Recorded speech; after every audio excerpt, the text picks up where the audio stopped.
مولانا Abdulbarr اسری صاحب، آپ کا موضوع ہے خواص کا بگاڑ، اسباب اور تدارک قرآن کی روشنی میں۔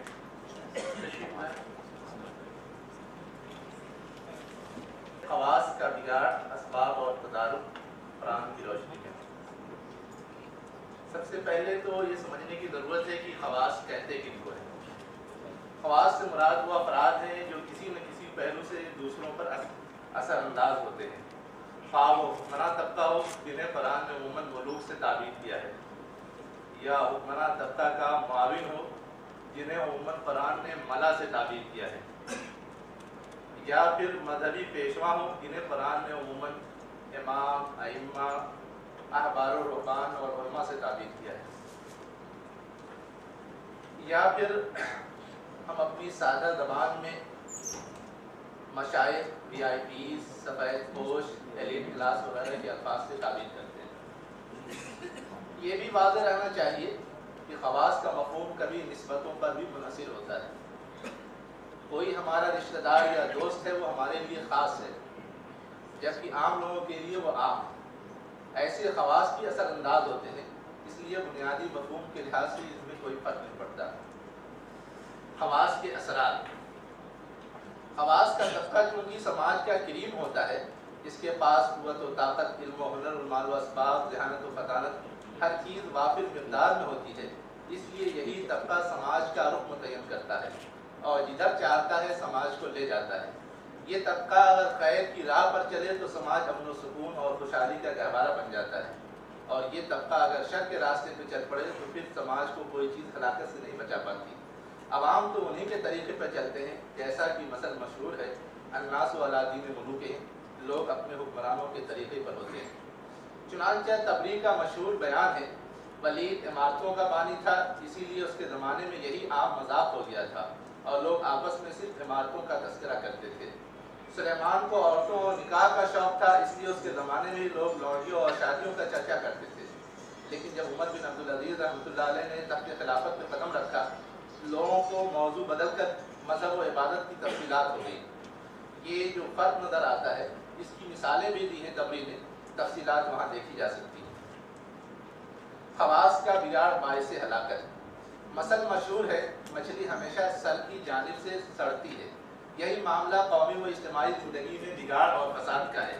پہلے فساد اور بگاڑ سر کی جانب شروع ہوتا ہے، یعنی برائی اور خرابی سب سے پہلے کسی قوم کے خواص میں پیدا ہوتی ہے، پھر وہ دھیرے دھیرے پورے قوم میں سرایت کر جاتی ہے اور سب کو ہلاک کر دیتی ہے۔ چنانچہ خواص کے بگاڑ اور اسباب اور اس کی ہلاکت خیزی پر روشنی ڈالتے ہوئے ایک موقع سے ماں عالمیہ نے فرمایا تھا، ان خواص کو جسے اپنی دولت، تمول، کاروبار اور نسلی و خاندانی تفوق کی وجہ سے طبقہ خواص میں سمجھتے ہیں اور معاشرے میں بڑے آدمی کہلاتے ہیں، ملت کے مفادات، ضروریات سے غفلت و چشم پوشی، اسراف، بے جا دولت کا غلط استعمال اور ملت فروشی کا اثر ملت اور اس کے مستقبل پہ اتنا اثر انداز نہیں ہوتا، جتنا ان کی قسمت کا فیصلہ اس طرح نہیں کرتا جس طرح ملت کی نمائندوں، زعماء، قائدین، محتاط اہل فکر اور دانشور طبقے کو وہ کمزوری کرتی ہے، جس کو اگر ہم ان کے احترام میں ملت فروشی نہ کہیں تو ملت فراموشی کہنے پر مجبور ہیں۔ علامہ اقبال کے الفاظ میں یہی بات شیخ حرم کے حوالے سے کہی گئی ہے، یہی شیخ حرم ہے جو چرا کر بیچ کھاتا ہے، گلی میں بو ذرو دلق اویس و چادر زہرا۔ ملتوں و قوموں کی تاریخ و خصوصیت کے ساتھ اس ملت کی تاریخ شاہد ہے، اسی طبقے کی ضمیر فروشی یا بے ضمیری، مفاد پرستی و جاہ طلبی اور اقتدار کی ہوس نے بڑی بڑی مستحکم اور طویل العمر سلطنتوں پر چراغ گل کر دیا اور پوری ملت کو آن کی آن میں ذلیل کر کے رکھ دیا۔ طبقہ خلافت عباسیہ کا خاتمہ، بغداد کی تباہی، بیت المقدس پر صلیبیوں کا قبضہ، سلطنت مغلیہ کا زوال، میسور کی ابھرتی ہوئی طاقت کا خاتمہ اور ٹیپو سلطان کی ناکامی، ترکوں کی شکست اور مقامات مقدسہ اور ممالک عربیہ کا اتحادیوں کے زیر اثر آنا، سب اسی طبقہ کی ملت فروشی، جاہ اقتدار کی ہوس اور انانیت کا نتیجہ ہے۔ یہ پورا اقتباس ہے معالمیہ کے خطبات کا مجموعہ ہے، خطبات مفکر اسلام اس سے۔ بگاڑ کے اسباب۔ بگاڑ کے اسباب میں ہم نے کچھ چیزوں کو جو قرآن کی روشنی میں سمجھ میں آئے ہیں ذکر کیا ہے۔ سب سے پہلا سبب تو استکبار ہے، یعنی وہ اپنے آپ کو بڑا سمجھتے ہیں اور جتنے لوگ ہیں سب کو وہ کمتر سمجھتے ہیں۔ جس کا سب سے پہلے اظہار تو ابلیس نے کیا تھا، جو آدم علیہ السلام کے قصے میں مذکور ہے۔ اسی طرح بنی اسرائیل کے حوالے سے یہ ہے کہ وہ ان میں جو خواص تھے وہ اپنے آپ کو بڑا سمجھتے تھے، جس کا اشارہ طالوت اور جالوت کے قصے میں ہے۔ اسی طرح نبی کریم صلی اللہ علیہ وسلم کے زمانے میں اہل کتاب سے اس وجہ سے قبول نہیں کر رہے تھے کہ وہ یہ سمجھتے تھے کہ نبوت کا سلسلہ بنی اسرائیل میں ہے، یہ بنو اسماعیل میں کیسے آ گیا۔ اسی طرح قریش مکہ یہ خیال کرتے تھے کہ مکہ اور مدینہ کے سرداروں میں سے کسی پر نبوت کا سلسلہ قائم ہونا چاہیے تھا، اسے ایک عام سے آدمی کو اوپر کیسے بھیجا گیا۔ حدیث میں ان کی اس سوچ کو ایجاب المرء بنفسہ سے تعبیر کیا گیا ہے اور اسے محرکات میں شمار کیا گیا ہے۔ دوسری چیز جو بگاڑ کے اسباب میں ہے اس میں ہے اتباع ہوا، یعنی خواہشات کی غلامی اور اس کی پیروی۔ اس سلسلے میں قرآن مجید کے اندر بلعم بن باور کا جو واقعہ ہے وہ بھی بیان ہوا ہے، اور خود تاریخ کے حوالے سے بہت سارے جو واقعات ہیں وہ بھی نشاندہی کرتے ہیں۔ اب وہ اس سلسلے میں صرف ایک مثال کا اشارہ دیتا ہوں۔ مدائن کی فتح کے وقت شہنشاہ ایران یزدگرد جس بے سر و سامانی اور پریشانی میں دارالسلطنت چھوڑ کر بھاگا ہے، اس کا اندازہ لگانا مشکل نہیں، مگر اس عجلت و پریشانی میں بھی وہ اپنے ساتھ جو سامان لے کر گیا اس سے ذہنیت اور معیار تمدن کا اندازہ ہو سکتا ہے۔ ایران بعد سانیان کا مصنف لکھتا ہے، یزدگرد اپنے ہمراہ 1000 باورچی، 1000 گویے، 1000 محافظ، 1000 بازدار اور بہت سے دوسرے لوگ لیتا گیا، اور یہ تعداد بھی اس کے نزدیک کم تھی، تاکہ جو عیش کوشی اور اتباع ہوا کی عادت پڑ گئی ہے اس کی تسکین ہو سکے۔ اسی طرح اس کے جڑ سے اسراف کی بیماری پیدا ہوتی ہے، اور پھر آگے اس کو قرآن نے جو تعبیر کیا ہے وہ تو شح ہے، مال کی محبت اور مفاد پرستی یا جو بھی نام آپ اسے دینا چاہیں، اور اس کے اظہار کے لیے وہ طرح طرح کی ہیلے اور بہانے بھی کرتے ہیں۔ قرآن نے ایک خاص چیز کی طرف اشارہ کیا ہے جو ہمارے اور آپ کے سمجھنے کی، اپنے بڑپن کو باقی رکھنے اور بڑھانے کے لیے نیز اپنی پھیلتی ہوئی خواہشات اور ضروریات کو پورا کرنے کے لیے مال و اسباب کے تقاضے بڑھتے جاتے ہیں، چنانچہ ان تقاضوں کو پورا کرنے کے لیے ان کے اندر سب سے پہلے مال کی محبت اور مفاد پرستی کی بیماری پیدا ہوتی ہے، اور پھر وہ عقل حرام پر پہنچ کر منتج ہوتی ہے۔ قرآن مجید میں اللہ کا ارشاد، یا ایھا الذین آمنوا ان کثیرا من الرہبان والرہبان لیأکلون اموال الناس بالباطل، یہ خاص نقطہ ہے جس سے ہم اس کا اندازہ لگا سکتے ہیں۔ امام مودودی رحمۃ اللہ علیہ نے اس کی تشریح کرتے ہوئے جو بات لکھی ہے، یعنی ظالم صرف یہی ستم نہیں کرتے کہ فتوے بیچتے ہیں، رشوتیں کھاتے ہیں، نذرانے لوٹتے ہیں، ایسے ایسے مذہبی مغالطے اور مراسم ایجاد کرتے ہیں جن سے لوگ اپنی نجات ان سے خریدیں، اور ان کا مرنا جینا اور شادی و غم کچھ بھی ان کو کھلائے بغیر نہ ہو سکے، اور وہ اپنی قسمتیں بنانے اور بگاڑنے کا ٹھیکیدار ان کو سمجھ لیں، بلکہ مزید بنا اپنی انہی اغراض کی خاطر یہ حضرات خلق خدا کو گمراہیوں کے چکر میں پھنسائے رکھتے ہیں، اور جب کبھی کوئی دعوت حق اصلاح کے لیے اٹھتی ہے تو سب سے پہلے یہی اپنی عالمانہ فریب کاریوں اور مکاریوں کے حربے لے کر اس کا راستہ روکنے کے لیے کھڑے ہو جاتے ہیں۔ اس کے بعد جو سبب ہے وہ تحریف دین ہے، جس کا اشارہ پچھلے اس میں بھی آیا۔ پانچویں چیز جو میں نے ذکر کی ہے وہ ہے مکر، خفیہ تدبیر یا سازش جو اس طبقے کے اندر پائی جاتی ہے۔ خواص اپنے مقابلے میں ابھرنے والی طاقت کو روکنے کے لیے ہر طرح کی تدبیر اختیار کرتے ہیں تاکہ ان کی چودراہٹ باقی رہے، حتیٰ کہ مکر اور سازش سے بھی باز نہیں آتے۔ قرآن میں ان کی اس حرکت کی طرف درج آیت میں صراحت ہے، وَكَذَلِكَ جَعَلْنَا فِي كُلِّ قَرْيَةٍ أَكَابِرَ مُجْرِمِيهَا لِيَمْكُرُوا فِيهَا وَمَا يَمْكُرُونَ إِلَّا بِأَنفُسِهِمْ وَمَا يَشْعُرُونَ۔ سرداران قریش نے خود نبی کریم صلی اللہ علیہ وسلم کے سلسلے میں جو سازشیں کی، یہودی لیڈران نے جو مدینے کے اندر آپ کے سلسلے میں سازشیں کی، فرعون کے درباریوں میں جو سازشیں کی، یہ اس کی کھلی مثالیں ہیں۔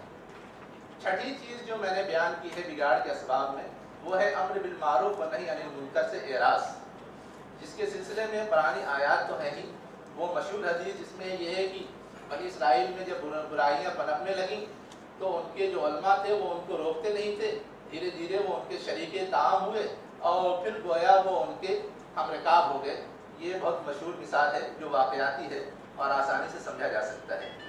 اسی طرح ساتویں چیز جو ہے وہ جزیات و فروعات میں الجھنا اور الجھانا، جزیات و فروعات میں الجھنا اور الجھانا، تاکہ عوام انہی میں مصروف رہیں اور اوپر اٹھ کر ان کا مد مقابل نہ بنے۔ اس لیے عوام کو اگر اعلیٰ مقاصد اور اعلیٰ اقدار سے متعین کیا جائے تو وہ بھی خواص طبقے میں شامل ہو سکتے ہیں، اور پھر طبقہ خواص کی جو مخصوصات ہیں ان میں حصہ دار بن سکتے ہیں۔ اس لیے ان کی کوشش رہتی ہے کہ وہ الجھے رہیں اور اپنی سطح سے اوپر نہ آنے پائیں۔ چنانچہ اس کے لیے وہ مختلف مسائل کو اچھالا کرتے ہیں اور ان میں الجھائے رکھتے ہیں۔ قرآن مجید میں ان کے اس رویے کو یوں بیان کیا گیا ہے: وَآتَيْنَاهُمْ بَيِّنَاتٍ مِّنَ الْأَمْرِ فَمَا اخْتَلَفُوا إِلَّا مِن بَعْدِ مَا جَاءَهُمُ الْعِلْمُ بَغْيًا بَيْنَهُمْ إِنَّ رَبَّكَ يَقْضِي بَيْنَهُمْ يَوْمَ الْقِيَامَةِ فِيمَا كَانُوا فِيهِ يَخْتَلِفُونَ۔ اور دوسری مثالیں بھی دی گئی ہیں۔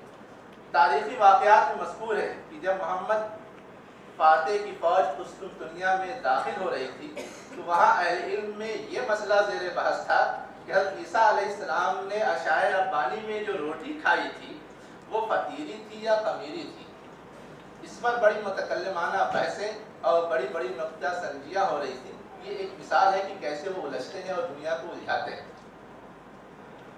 آخری حصہ ہے تدارک۔ اس سلسلے میں جو سب سے بنیادی بات ہے وہ ہے احساس ابدیت کو اجاگر کرنا، یعنی انسان کو یہ احساس دلایا جائے کہ وہ اس دنیا میں اللہ کا بندہ ہے۔ اس کے لیے جو مثالیں ہیں وہ یہی ہے کہ اللہ تعالیٰ نے جن اور جو انبیاء کا سلسلہ شروع کیا، سب نے پہلا مطالبہ کیا کہ عبد اللہ۔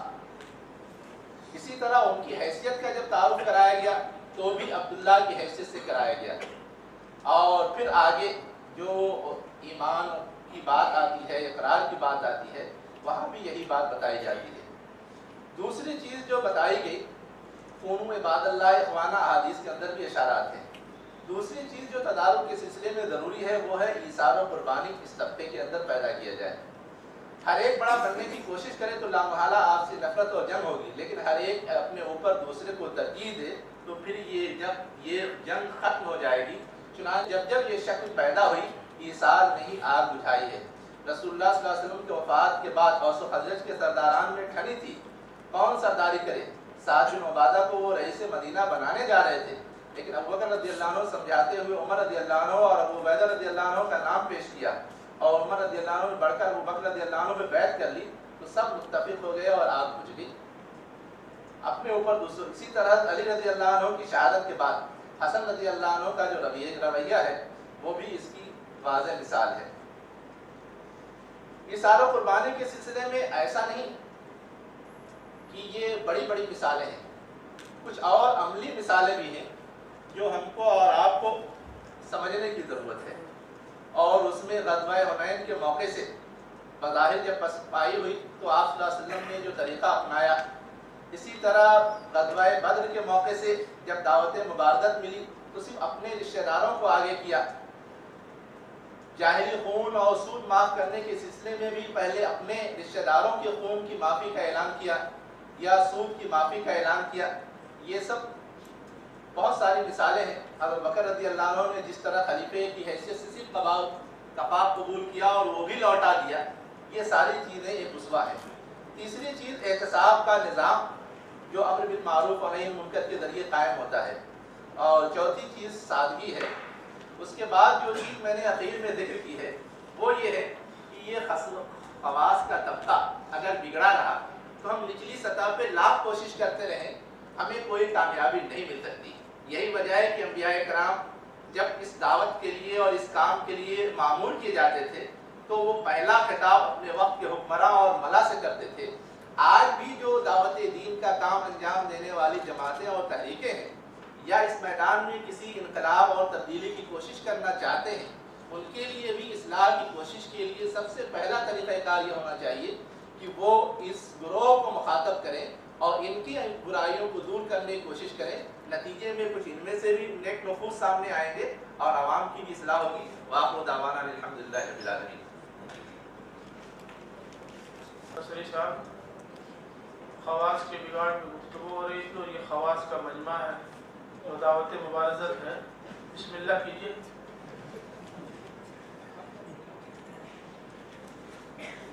جی تشریف ہے۔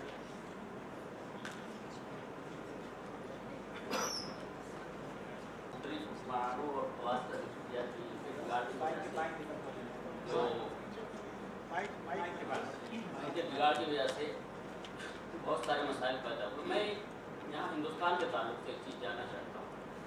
مغلوں نے تقریباً یہاں پر مکمل طور سے 700 سال حکومت کی. کیا مغلوں کی بے راہبی اور اسلامی تعلیمات سے بیزاری نے یہاں کی اکثریت کو مشرف اسلام ہونے سے باز رکھا؟ چونکہ ہم دوسری طرف دیکھتے ہیں انڈونیشیا اور سینٹرل ایشیا کے مختلف ممالک میں مسلمانوں کی اکثریت. اس سوال کا کیا جی اور کوئی سوال؟ آئیے. دیر ہو جائیں گے. اگر وہ عوام کے بنائے ہوئے طبقے سے آتا ہے تو ظاہر سی بات ہے متدارک جو آپ نے پیش کیا ہے تو وہ کارگر ثابت ہو. اس تعلق سے آپ کے نظریات کیا ہیں، اس کو آپ واضح کر دیجیے. حکمرانی کی تبلیغی اسلام کا کام اور اشاعتی اسلام کا کام شاذ حکمرانوں نے کیا ہے. کچھ علماء اور صوفیاء نے کیا ہے. جتنا جس نے کیا اس کے اثرات ہم اور آپ دیکھ رہے ہیں، لیکن جو چیز حکومتی سطح پر ہونے ہوا وہ اس سے ہم اور آپ آگاہ ہیں. اس لیے یہاں وہ نتائج ہم نہیں دیکھتے جو دوسرے ممالک میں ہمیں نظر آتے ہیں. جو دوسری بات کہی گئی کہ یہ خواص کا طبقہ تو ہم ہی میں سے پیدا ہوتا ہے اور ہم ہی میں اگر ایسے لوگ ہیں تو پھر یہ تبدیلی کی بات جو کی جا رہی ہے وہ کیسے ممکن ہے؟ اصل بات یہ ہے کہ ہم میں کون خواص ہے اور کون عوام میں ہے، یہ چیز ایک عمر تک پہنچنے کے بعد طے ہوتی ہے. پیدا ہوتے ہی کسی کے بارے میں طے نہیں ہوتی. ایک انسان جب بڑھتا ہے مختلف چیزوں کے لیے کوشش کرتا ہے اور کرتے کرتے ایک مقام پاتا ہے تو یہ طے ہوتا ہے کہ وہ کس زمرے میں ہے. ورنہ خواص کے بیک گراؤنڈ سے اگر کوئی مالدار گھرانے سے خواص کے زمرے سے نکل کر کے غربا کے اور عام لوگوں کے زمرے میں بھی آ جاتا ہے. غربا کے زمرے میں اگر کوئی شخص پیدا ہوا ہے وہ مختلف کوالٹیز کا حامل بن کر کے خواص کے طبقے میں بھی پہنچ جاتا ہے. تو بنیادی بات یہ ہے کہ خواص ظاہری طور پہ ہمیں یہ لگتا ہے کہ وہ اسی سماج سے اٹھتے ہیں، لیکن اس میں کچھ نہ کچھ چیزوں کا دخل ہوتا ہے. اب اس میں جو اہم بات ہے وہ یہ جو دخل ہوتا ہے، جو ایک نشو و نما اور پروان چڑھنے اور آگے بڑھنے کی ایک مدت ہوتی ہے، اس مدت میں ہم اس طرح کے افراد کو کس رخ پر لے جاتے ہیں یا کس رخ پہ ڈالتے ہیں، کیسی ذہن سازی کرتے ہیں، کیسے افراد تیار کرتے ہیں. آپ غور کریں، مکتوبات مجدد الف ثانی رحمۃ اللہ علیہ میں یہ لکھا ہوا ہے کہ اکبر نے جو دین الہی گڑھا تھا اس کا ذہن بگاڑنے میں سب سے زیادہ درباری علماء کا رول تھا. ایک تو یہ ہے کہ وہاں بیٹھ کر کے اس نوخیز بادشاہ کا ذہن بگاڑا، اور بچپن سے وہ اتنا بگڑا نہیں تھا جتنا بعد میں لوگوں نے بگاڑ دیا تھا، اور نوبت وہاں تک پہنچی جس کو اور دوسرے لوگوں نے بھی شہ دی. لیکن اس سے ہٹ کر کے بعد میں جب کوشش ہوئی انہیں کے آل اولاد پر اور ان کی ذہن سازی کی گئی تو اسی دین الہی کا کاٹ بھی ہوا، اس لیے کہ ان کی ذہن سازی کی گئی، ان کا رخ بدلا گیا اور ان کے ذریعے ایک تبدیلی لانے کی کوشش کی گئی. ہم اور آپ جانتے ہیں کہ انہیں کو ایک رخ دینے کے بعد اس چیز کا حل بھی نکالا ہمارے اکابر نے، علماء نے. تو بنیادی بات یہ ہے کہ ہم کس رخ پر ڈھالتے ہیں لوگوں کو.